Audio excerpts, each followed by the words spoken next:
Leading a business today means constantly adapting. On the Executive Insights podcast brought to you by AWS, global leaders share how they're making tough calls, testing bold ideas, and putting innovation into practice, generative AI included. If you're looking for real stories behind what's working, this is it. Subscribe to the Executive Insights podcast today. Available now on all major podcast platforms.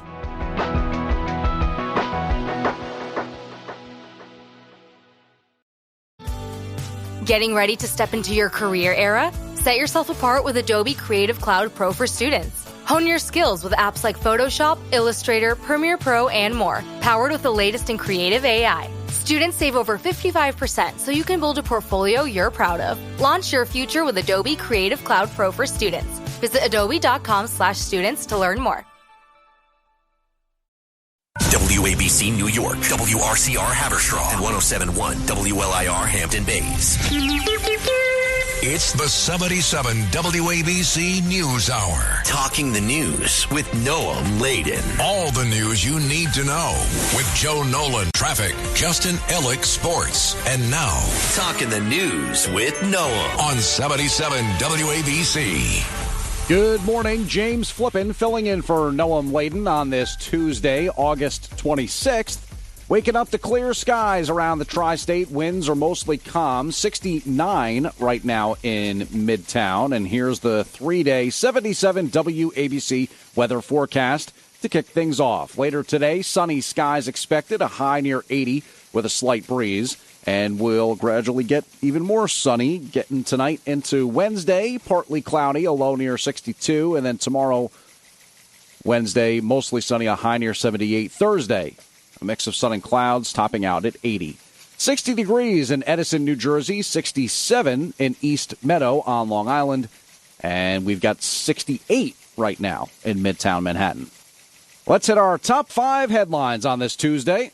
The top 5 at 5. President Trump taking executive action yesterday to oppose cashless bail in the nation's capital. And the president also firing a Federal Reserve governor in connection to alleged false statements on mortgage agreements. Maryland dad is not on the move for now. Kilmar Abrego Garcia's deportation has been halted. And the NYPD detective shot during that arrest for an alleged carjacking last week in Queens is out of the hospital. Zohran Mamdani is going at Mayor Adams for the members of his inner circle facing corruption charges. And so our first headline here, President Trump took action yesterday, issued an executive order aiming to crack down on crime in Washington, D.C., continuing a theme of his administration recently. 1 year ago, our country was dead. Everybody said it. We had a dead country. We were not going to survive. Now we have the hottest country anywhere in the world. So it's an honor to be involved. And this group has a lot to do with it right behind me. You know, Trump was sitting there at the Resolute desk in the Oval Office talking about his efforts to crack down on crime with the federal takeover of the Washington, D.C. Police Department, as well as the deployment of National Guard members to patrol and carry guns while fighting crime there in D.C. But Trump here with this executive order specifically going at no cash bail, cashless bail, as he explains in these comments. One of the executive orders has to do with cashless bail. That was when the big crime in this country started. And I can tell you who did it, when, but I don't want to do that because others followed pretty quickly. But that was when it happened. Somebody kills somebody, they go in, don't worry about it, no cash, come back in a couple of months, we'll give you a trial. You never see the person again. And, I mean, they kill people and they get out. Cashless bail. They thought it was discriminatory to make people put up money because they just killed 3 people lying on a street. Any street all over the country, cashless bail. We're ending it, but we're starting by ending it in D.C., and that we have the right to do through federalization. As to who did it, you may have heard Trump in those comments there saying, I know who did it, this cashless bail thing, but I don't want to say. Well, New York City Republican mayoral candidate Curtis Sliwa, well known to these airwaves, he's never shy about saying who he thinks is at fault for an issue like this. So he was on Fox News last night talking to Sean Hannity, And Curtis said he knows who started the cashless bail. The president, and I applaud him for going after this no cash bail syndrome across the nation. He's starting in D.C., but he said, and I don't want to mention the person that started it, Sean, before you went to Florida, you know who started it. It was Governor Andrew No Cash Bail Cuomo. And just the other day on this very network, he made an appearance and he doubled down and he said, I don't believe that no cash bail has contributed to the violent rise of crime in New York City. It is the reason that this city is completely unsafe. And I'm hoping that the president will consider also in not only going after the no cash bail in New York City, but sending in some National Guard. Well, Curtis also saying that he does like the National Guard move to fight crime. This audio courtesy of Fox News. In a second, we'll talk about what NYPD Commissioner Jessica Tisch says in regard to that National Guard idea. Hold on. Now, a lot of people are saying, wait, National Guard? We've already done that. The governor, Kathy Hochul, remember, Sean, that horrific image of Debrina Kawam, and they won't mention her name, that woman who was burnt to death by an illegal alien on a subway in Coney Island in December, right before Christmas, twisting in the wind like a candle, suffering. The governor sent 1,000 state National Guardsmen into the subways that has had a crime crisis ever since. The Honorable Attorney General Pam Bondi visited with Jessica Tisch. Audio Fox News. So, yeah, Commissioner Jess Tisch, who basically is being asked now, what does she think about this idea of National Guard members being deployed into the city to help fight crime? I guess it sounds like she's saying no, that's not something she's interested in. She feels confident in the NYPD and its ability to carry out that law enforcement mission.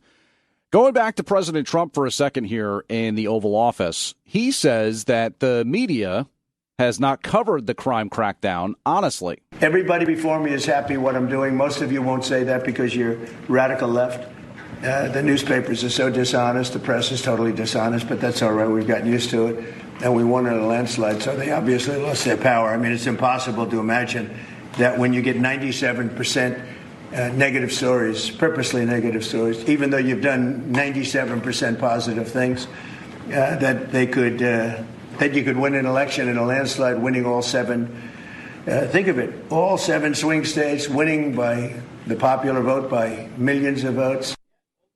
And then a milestone yesterday, Monday, marked 12 days since a murder in Washington, D.C., after President Trump's deployment of National Guard members to the city, as well as the federal takeover of the police department.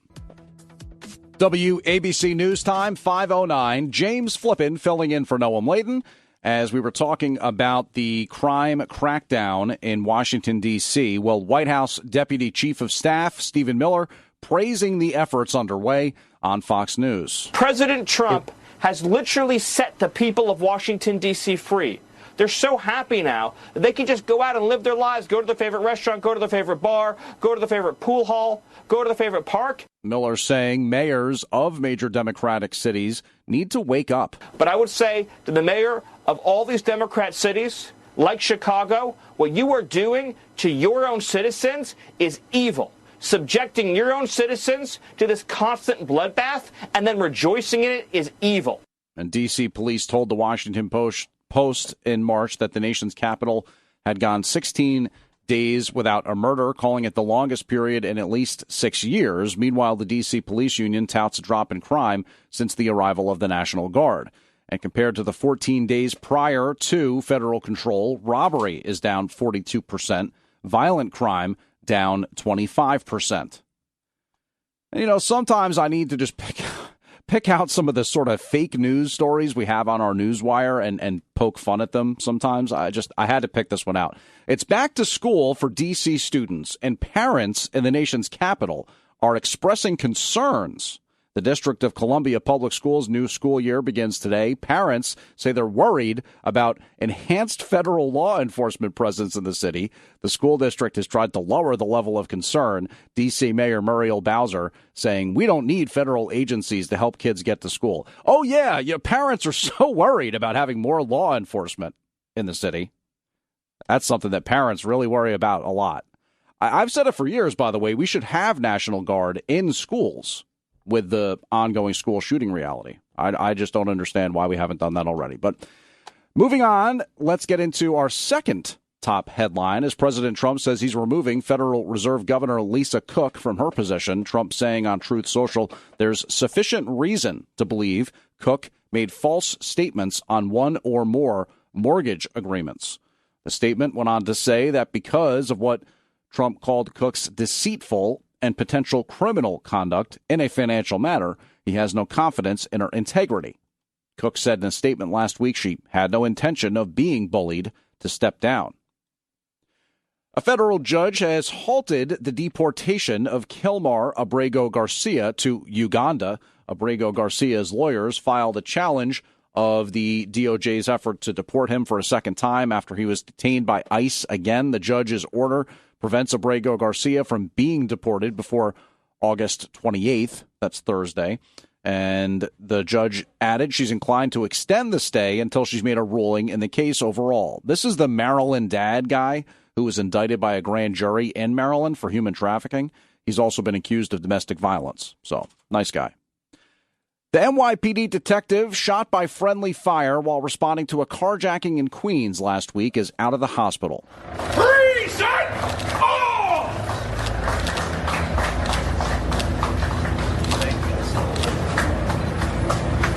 This is the lineup as narcotics detective Corey Fisher released from Jamaica Hospital yesterday.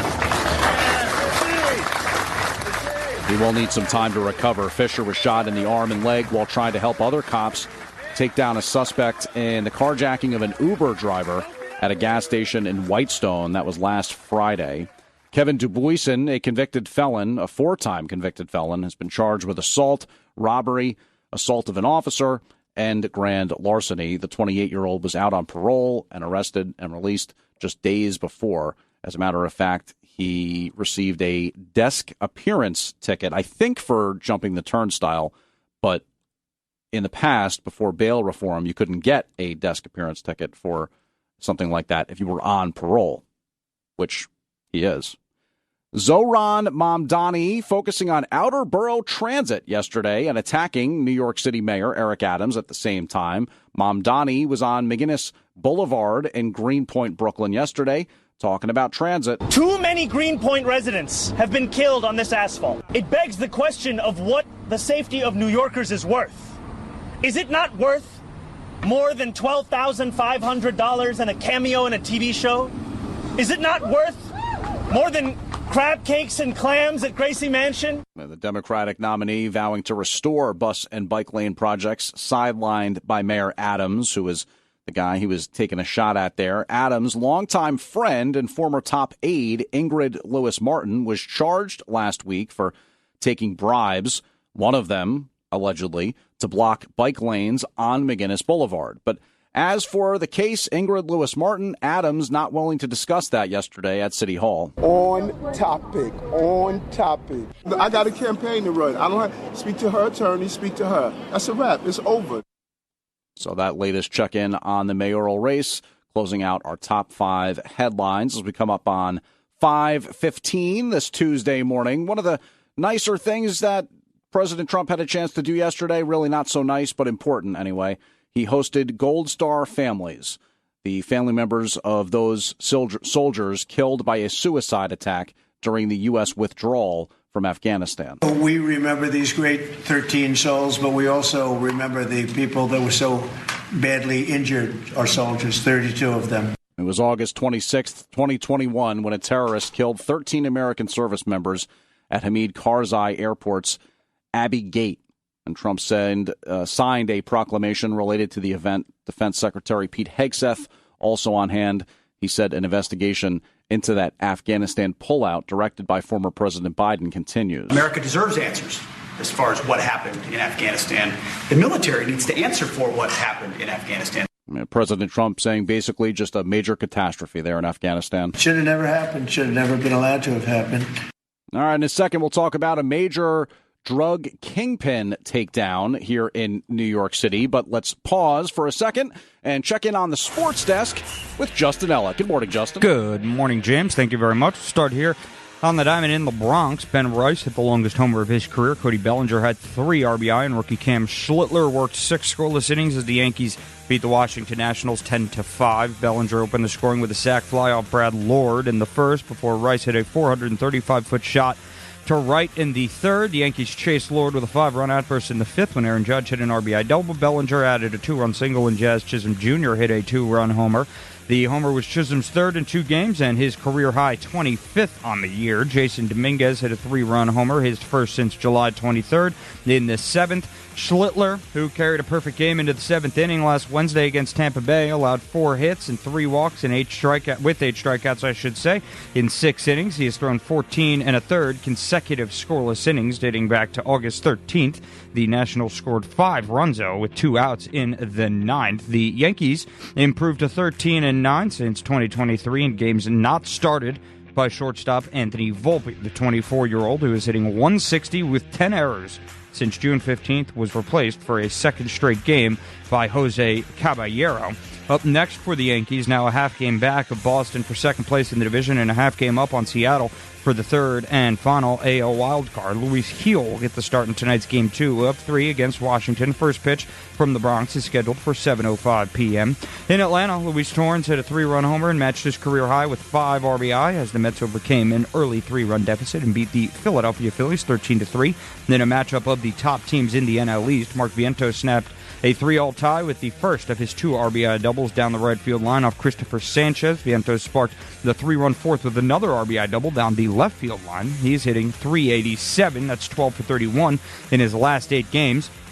Jeff McNeil drove in 3 runs with a pair of RBI singles and a sac flies. The Mets won for the 6th time in 9 games and moved within 6 games of the division-leading Phillies. Brandon Nimmo and Juan Soto added RBI singles, and Tyrone Taylor had 3 hits, including a run-scoring single, as the Mets went 11 for 19 with runners in scoring position. Starter Kodai Senga allowed 3 runs and 6 hits and 4+ innings.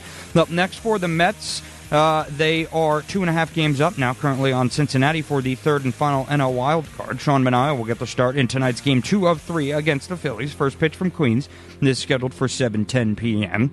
And to Flushing Meadows here out in Queens, number 17, Francis Tiafoe continued a strong start by American men at the U.S. Open, defeating Yoshihito Nishioka of Japan. I know you're a big fan there, Flippin, of nice. Nishioka. So tough loss for you. 6-3, 6-3, 7-6. 6-3. He reaches Tiafoe. That is the second round at the U.S. Open. And in the NFL today is cut day. James Flippin, deadline for the Jets and the Giants to dwindle down to their final opening day rosters here coming up. Yeah, and a lot of stuff happened yesterday, of course, the Terry McLaurin extension. Mm-hmm. And what was the other one in the NFL? Amari Cooper signed. That's not what I'm thinking. No, Trey Hendrickson. Yes, the Hendrickson deal as well. Big raise for the Bengals. There you go. So cut day today. That deadline flipping at 4 p.m. That's your sports. I'm Justin Ellick on 77 WABC. All right. Thank you, Justin. Coming up on News Time 5:19, and that means it's time to talk to Joseph Nolan about traffic and transit. And we can't forget Rutgers football begins on Thursday night. That's what I'm talking about. Greg Schiano and the boys. Here we go. Chopwood. 77 WABC News Time, 5:21. James Flippin here with you on the 5 a.m. News Hour. Noam Laden has the week off.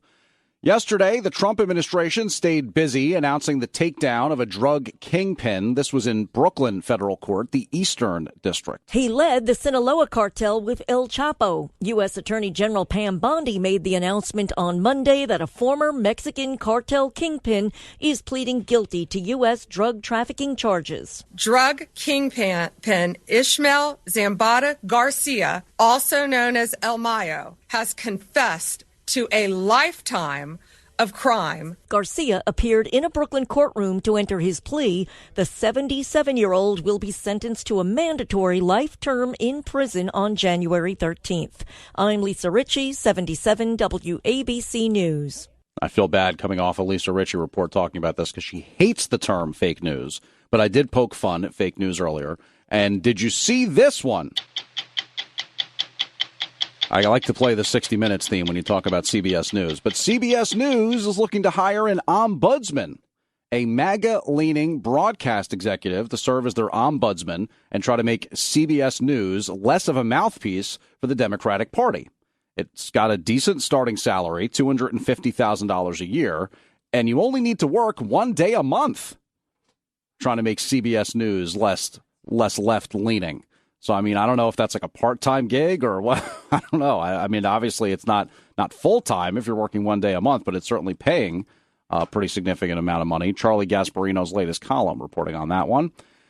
Speaking of financial news, sales of new single-family homes slowed more than expected in July. Government figures show new home sales fell to a seasonally adjusted annual rate of 652,000 units last month. Industry analysts say it is another sign that the housing market's struggling a bit as mortgage rates remain high. Part of that also is that would-be sellers don't necessarily want to pick up a new property at a higher interest rate. The average sales price of new homes sold in July was just over $487,000.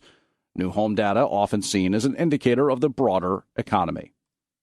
Coming Friday, September 5th, that's coming up pretty soon. It'll be 77 WABC's annual gala in Midtown Manhattan, and we're kicking off the 250th birthday for America, celebrating also 77 WABC being number one in the country and the world. This gala is going to include special live performances from Lee Greenwood, Christopher Macchio, Tony Orlando, Cousin Brucey, Joe Piscopo, and Vinnie Medugno.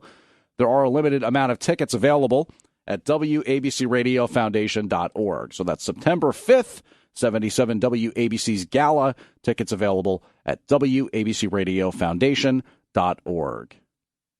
An incident involving the son of a UFC legend is being investigated by cops. According to reports from TMZ, Raja Jackson allegedly went off script and pummeled a professional wrestler during a Knock X Pros Knock Experience event in California over the weekend. Raja, who's the son of Quentin Rampage Jackson, reportedly took down a wrestler known as Suku Stu, landing more than 20 punches that appeared to knock him unconscious during what was an otherwise scripted match. Rampage Jackson has condemned the situation but pointed to an earlier encounter between his son and the wrestler leading up to the incident. He also wished the wrestler who was pummeled a speedy recovery. With high school football season now here, the Cleveland Clinic is offering tips on how to lower the chances of getting a concussion. Sports medicine specialist Dr. Marie Schaefer recommends strengthening muscles in the head, neck, and upper back. Also important to wear a mouth guard and to stop players after being hit when experiencing concussion symptoms. If you have a head injury and then you get another hit, your brain could actually swell and you become unconscious and it could lead to death. So that's why it's very important to report these as soon as you feel the symptoms. Yeah, that's really what's so important, is to try to get these young athletes aware of how important it is to really take themselves out of play if they experience a concussion. And obviously, young athletes like that, they're competitive. They're not tending to try to take themselves out of the game, but you got to try to hammer in with them the importance of taking yourself out if you do experience a concussion. There are a lot of different items on the market, collars or helmet covers that athletes are using that are billed to prevent concussion. Unfortunately, none of these things have solid evidence behind them. And second impact syndrome is what it's called when you get a concussion on top of a concussion. Staying with sports, the new Women's Pro Baseball League ramping up for 2026. Open tryouts were held last weekend in Washington, D.C., and about 600 athletes from 10 different countries turned out to show off their skills and say there's no crying in baseball. One big name at the tryouts was Monet Davis, who rose to national fame in 2014 when she became the first girl in Little League world history to pitch a winning game. A pair of 90-year-olds who played in the All-American Girls Pro Baseball League in the 1940s and 1950s made appearances as ambassadors. As of this week, it's been 50 years since Bruce Springsteen's Born to Run debuted.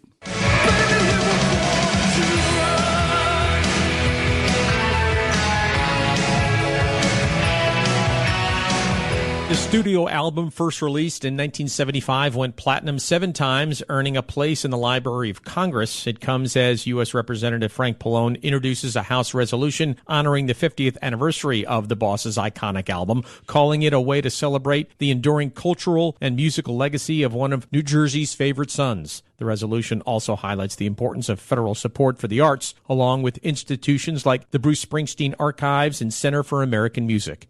I'm Chris Coraggio. And a statewide mandatory school smartphone ban for students in New York is starting as children head back to the classroom. We'll tell you more about that in just a second here. WABC News Time coming up on 5:29. So the NYU Swap Shop is open. What is that? Plus, PSL was a popular drink, and it still is, and a new development in the Jeffrey Epstein situation. All that, plus the start of this statewide mandatory school smartphone ban for New York when we come back on the 77 WABC News Hour. James Flippin in for Noam Layden. It's the 77 WABC News Hour. Talking the news with Noam Layden. All the news you need to know with Joe Nolan, traffic, Justin Ellick, sports. And now, Talking the news with Noam on 77 WABC. It is James Flippin here for you on Tuesday, August 26th. Clear skies around the tri-state, calm winds. And later today, it'll be sunny, a high near 80 with a slight breeze. Tonight going into Wednesday, partly cloudy, a low near 62. Tomorrow, Wednesday, mostly sunny, a high near 78. And then Thursday, a mix of sun and clouds expected, topping out near 80. 59 degrees in Edison, New Jersey, 66 out in East Meadow on Long Island, and we've got 65 in Midtown Manhattan. So the school year is getting going again for sure. Colleges and universities back in action, and high school students, elementary school students going to head back to school as well. A statewide mandatory school smartphone ban for students in New York is starting now. Governor Kathy Hochul held a roundtable with Western New York school leaders, parents, and students to remind folks of the big change this school year. A distraction-free environment from kindergarten to 12th grade. Not allowed during lunch or study halls or phys ed class either. Faculty, students, and parents can go to a newly formed website, ny.gov/phone free, to find out details of their particular school district plan. The new policy allows students to carry simple cell phones without internet capability. Lisa G., 77 WABC News.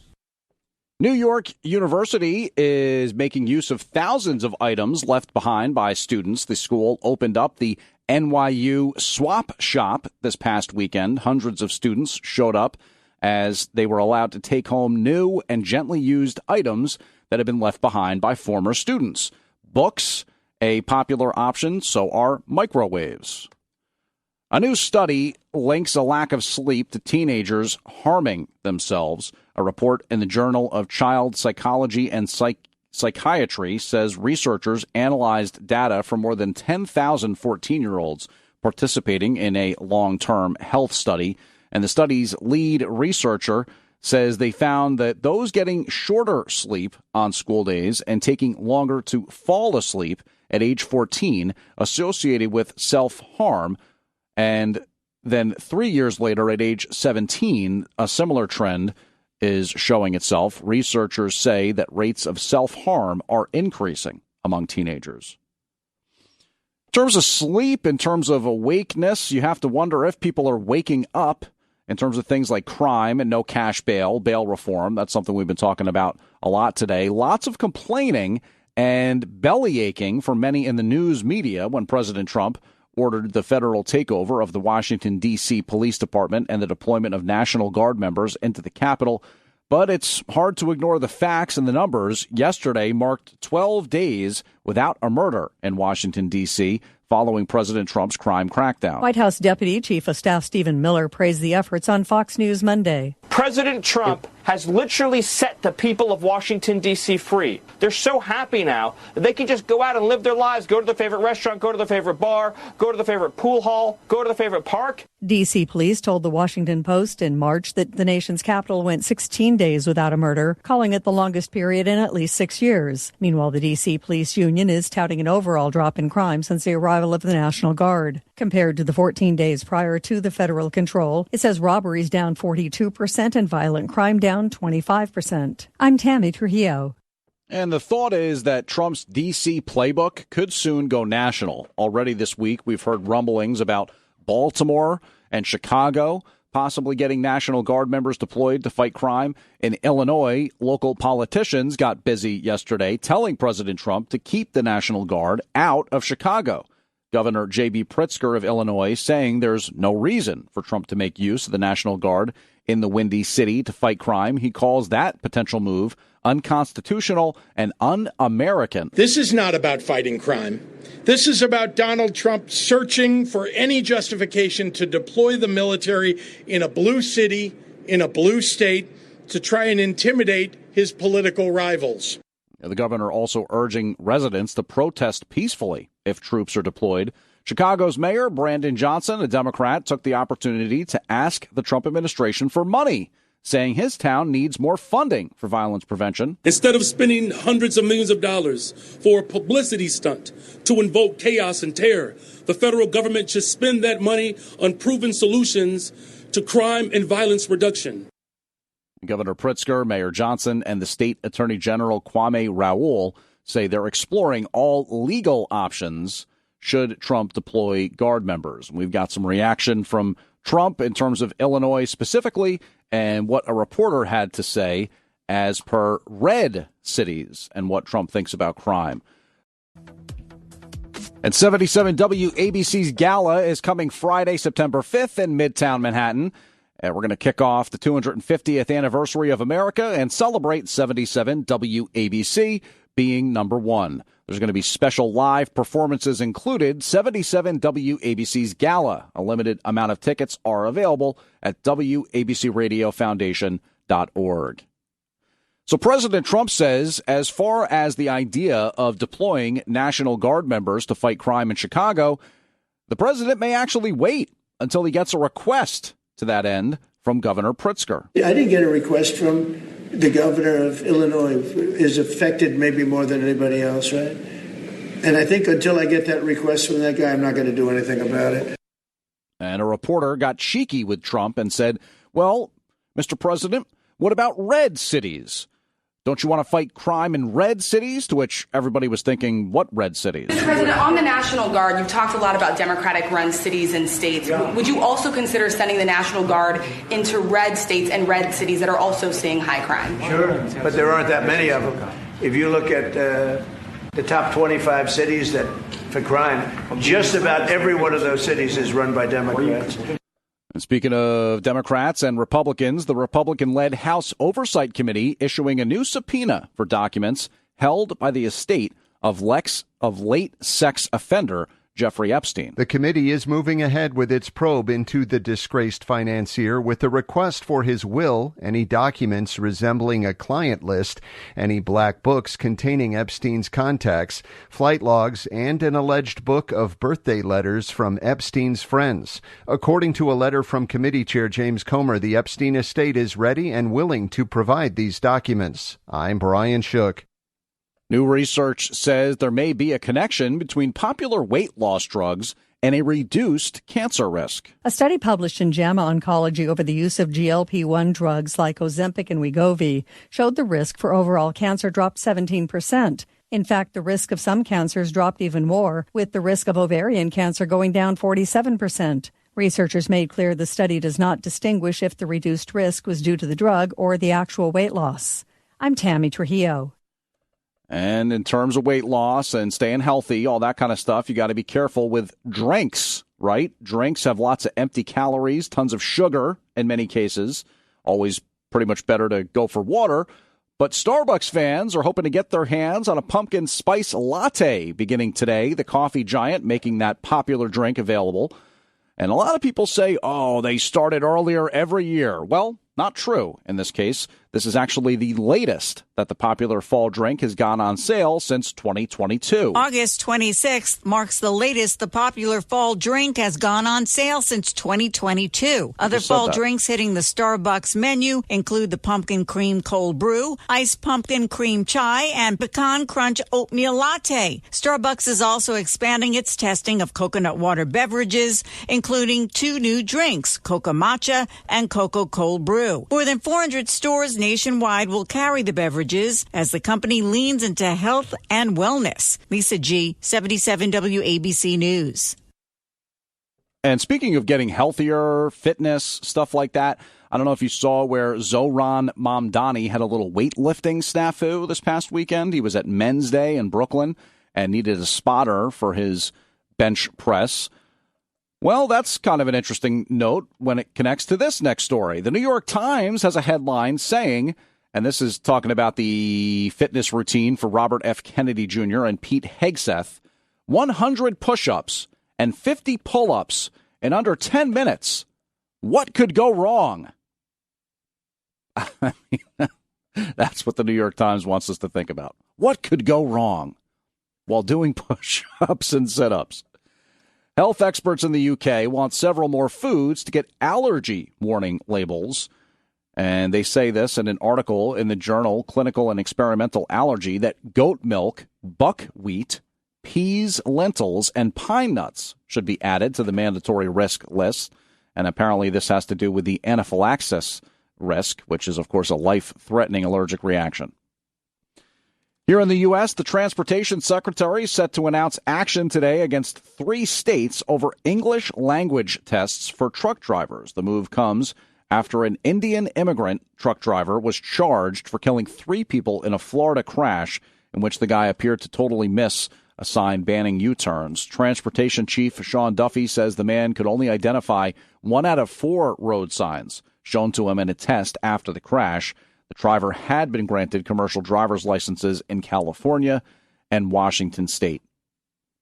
Speaking of transportation, you know, not everybody's a fan of self-driving vehicles. Opponents rallied Monday against self-driving taxis in New York City, just days after Mayor Eric Adams approved the first permit. I mean, it could be okay for other people. I took the train. I ain't horse. I don't like it. I think a person should be the one always driving the car. 2 eyes or 2 hands on the wheel. That's it. That's going to be a disaster. It's not going to work. It's too crowded here. Waymo will put drivers behind the wheel, but they'll still test up to 8 autonomous vehicles in parts of Manhattan and downtown Brooklyn. I'm Lisa Ritchie for 77 WABC News. That was in Midtown, that protest not far from our studio. And in Brooklyn, a former Mexican cartel drug kingpin has pled guilty to drug trafficking charges. U.S. Attorney General Pam Bondi making that announcement. Drug kingpin Ishmael Zambada Garcia, also known as El Mayo, has confessed to a lifetime of crime. And the 77-year-old will be sentenced to a mandatory life term in prison coming up January 13th of next year. He will die in a U.S. federal prison where he belongs. WABC News Time, 5:45. Pretty good night for New York baseball. And we're coming up on the start of football season officially. So let's see what Justin Ellick has to tell us on the sports desk. Well, I got a lot to tell you, James Flippin. Well, good. Right. Whoa. We're not doing this again. No? No. We've still got 15 minutes until Sid and Friends, baby. Oh, my. You're not the executive producer yet. You're right. I'm just the lowly sports guy here. Sportscaster Justin Ellick with sports. Start on the... Where's my little sounder? Sports. Yeah, where is that? Don't do it now. Okay. That'll blow out my ears. My God. Out in the Bronx is where we'll start. James Flippin. Ben Rice at the longest homer of his career. Cody Bellinger had 3 RBI, and rookie Cam Schlittler worked 6 scoreless innings as the Yankees beat the Nationals 10-5. Bellinger opened the scoring with a sac fly off Brad Lord in the first before Rice hit a 435-foot homer right in the third. The Yankees chased Lord with a 5-run outburst in the fifth when Aaron Judge hit an RBI double. Bellinger added a 2-run single, and Jazz Chisholm Jr. hit a 2-run shot. The homer was Chisholm's third in 2 games and his career high, 25th on the year. Jason Dominguez hit a 3-run homer, his first since July 23rd. scored in the 7th.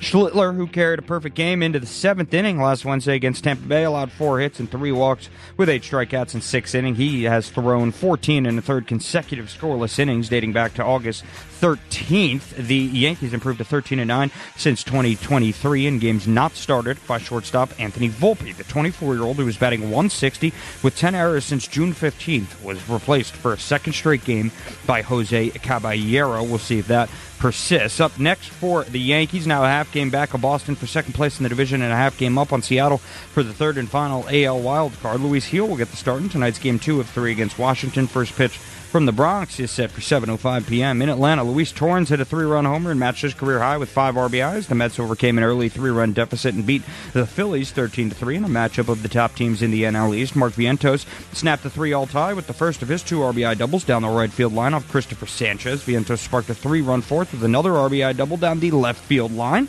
He is hitting .387. That's 12 for 31 in his last 8 games. Jeff McNeil drove in 3 with a pair of RBI singles and a sac fly. Thus the Mets won for the 6th time in 9 games and moved within 6 games of the division-leading Phillies. Brandon Nimmo and Juan Soto added RBI singles. Tyrone Taylor had 3 hits, including a run-scoring singles. The Mets went 11 for 19 with runners in scoring position. Kodai Senga allowed 3 runs and 6 hits in 4+ innings. Up next for the Mets, now 2.5 games up on Cincinnati for the third and final NL wildcard. Sean Manaea will get the start in tonight's game 2 of 3 against Philadelphia. First pitch from Queens is scheduled for 7:10 p.m. Out at Flushing Meadows, a little tennis here. Number 17, Francis Tiafoe continued a strong start by American men at the U.S. Open, defeating Yoshihito Nishioka of Japan 6-3, 7-6, 6-3 to reach the second round at the U.S. Open. Going to be following these Americans all throughout. And it is NFL Cut Day today, obviously, as you mentioned, flipping. Regular season right around the corner, so NFL teams by 4 p.m. today got to dwindle down their rosters to those Week 1 numbers. That's your sports, James. I'm Justin Ellick on 77 WABC. Yeah, it may mean the end of Tommy DeVito in a Giants uniform. Wah, wah. Might be traded to some other squad. Yeah, sad to see him go. Yeah, it was a fun little era while it lasted. Yeah, I'll get over it. All right, so that's sports. Near St. Louis, authorities are investigating what caused a house to explode yesterday. Spire Energy says there were no reports of possible gas leaks ahead of that explosion in North St. Louis County around 9 o'clock in the morning. And the company adds they did not find any issues with national natural gas infrastructure in the area. And it did leave at least one person critical, an 18-year-old, 5 people injured in total. WABC News Time 5:51. James Flippin filling in on this 5 a.m. news hour. United Airlines says it canceled a flight minutes before takeoff after a passenger smoked marijuana in the bathroom. The flight had been delayed due to technical issues. The delay reportedly made at least one passenger restless. But then, due to concern over secondhand smoke exposure, the pilot decided to cancel the flight. He announced to the passengers he was unwilling to risk the next 30 years of his career over a drug test. Many passengers expressed frustration over the incident, calling the passengers' action selfish. And obviously you can't do that, but I mean, come on. Is the pilot serious? I'm worried about a drug test with the secondhand smoke. Anyway.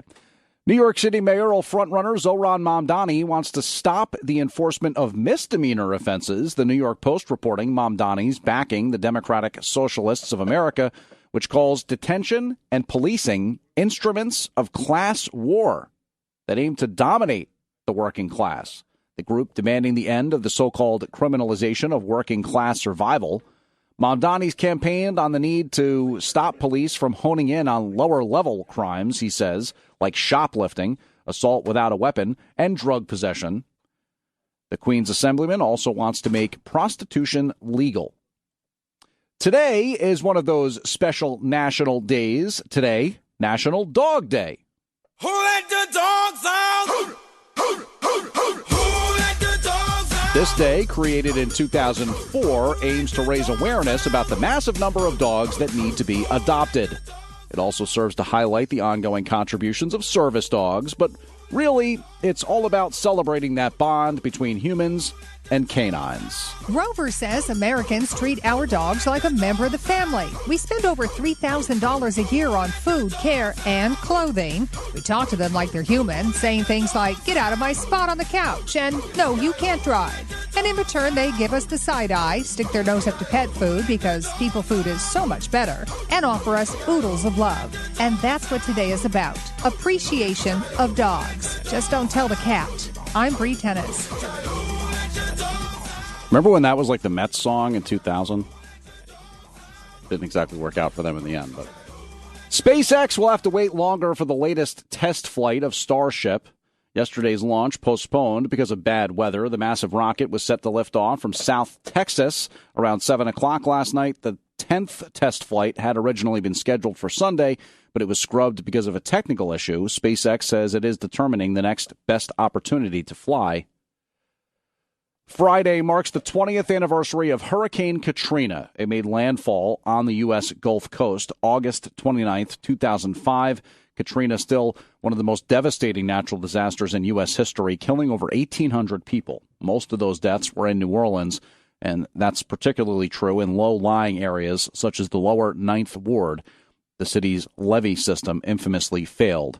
Thousands were stranded, images showing that residents living in squalor for days, waiting for basic supplies, and the entire situation really did stun the nation. California Republicans filing an emergency petition to the California Supreme Court challenging the state's redistricting plan. Republican State Senator Tony Strickland says it's authoritarian to predetermine elections in California. And that's exactly what will happen if Gavin Newsom's successful in November and they move forward. We won't have a competitive election in California. State Senator Strickland saying that they need to have the nonpartisan redistricting commission in place across the nation. He says citizens should be picking their own representatives. I believe that's what's great about our democracy is the fact that we empower Democrats, Independents, and Republicans to decide. And the time to decide is election time, not to rig elections ahead of time. This is all part of a sort of tit for tat here where Texas Republicans redrew their maps, gerrymandered, and so they're going to have 5 more seats in GOP-leaning districts. California now adding that to their ballot, hoping that state lawmakers will give them the chance to gerrymander. And then some Indiana state lawmakers are going to meet with President Trump today, and the assumption is they may discuss redistricting. The U.S. Coast Guard is marking what it calls a historic milestone. The cutter Hamilton offloaded over 76,000 pounds of illicit drugs at Port Everglades yesterday with a value of over $470 million. It's the largest quantity of drugs offloaded in Coast Guard history. Most of it cocaine, the rest marijuana. The Coast Guard seized the drugs over the last couple months in the Eastern Pacific and the Caribbean. It estimates there were enough drugs for over 23 million potentially lethal doses. An official says that is enough to kill everybody in Florida. Cracker Barrel ensuring customers that while its look may be changing, its values are not. The restaurant chain sparked some pushback last week after redesigning its beloved logo to remove Uncle Herschel sitting in the rocking chair. But the company says its old timer will still be on its menu, road signs, and inside its country store. Cracker Barrel expects to complete 25 to 30 location remodels this year, including a brighter color scheme, less decor on the walls, all new tables and chairs. The company also announced that new dishes are joining the restaurant's staple items, but they say customers can still expect the same hard work, family, and scratch-cooked food made with care. So how realistic are we about finances? You never give me your money. A new survey suggests people aren't very realistic at all when it comes to money stuff. Retirement services provider Empower looked at the so-called financial milestones we pay attention to, and the company asked nearly 1,000 Americans to set target ages for 6 life milestones: retirement saving, landing a dream job, earning 6 figures, buying a home, becoming debt-free, and retiring. Most people say the age to start saving for retirement, 27. When should you land your dream job? 29. Respondents say you should earn 6 figures by 35, buy your first home at 30, become debt-free at 41, and retire at 58. Oh, okay. Is that all? Almost half of those surveyed, which they had begun saving sooner for retirement early. WABC News Time, 5:57. Good morning, everybody. WABC News Time, 5:59. And so we're going to turn to Justin Ellick, our executive producer. He's got a special preview of what's coming up on this edition of Sid and Friends in the Morning. I can't even put into words how much I loathe this. I mean, I hate this more than anything. I hate this more than the Dallas Cowboys. Oh my God! When's Noam Layden coming back? Is that? We're still figuring out if he's going to be back. Well, you won't be here for Labor Day. Oh, I'm checking the date. Oh, okay. So at least through the week, you have to deal with me. Man, what a return he's going to have. Oh, my goodness gracious. Wait, kicking us off here. Flipping in the way of guests here. Coming up, Sid and Friends in the Morning on a Tuesday morning. We Brian Kilmeade joining the program right around 6:45 this morning. Good buddy over there at Fox News. Right before Rich Lauer, the great editor-in-chief from National Review, hops on the program, as is the case every week. Right around 7:35, Bo Dietl will hop on for his weekly Tuesday morning rant right around 7:50 this morning. In the 8 a.m. hour, we'll talk to the great congressman out in Italy. He's with the Pope all week, Mike Lawler, right around 8:30 this morning. Right before we talk to the great former Governor David Patterson around 8:45. And in the 9 a.m. hour, the great New York Post columnist Michael Goodwin. It's all coming up. James Flippin, Sid and Friends in the Morning on a Tuesday morning, coming at you in a few short moments. All right, and that'll do it for us here on the 5 a.m. News Hour. Noam Layden is coming back next week. Don't worry. James Flippin here with you. And we're going to turn it over now to Sid and Friends in the Morning on this Tuesday, August 26th.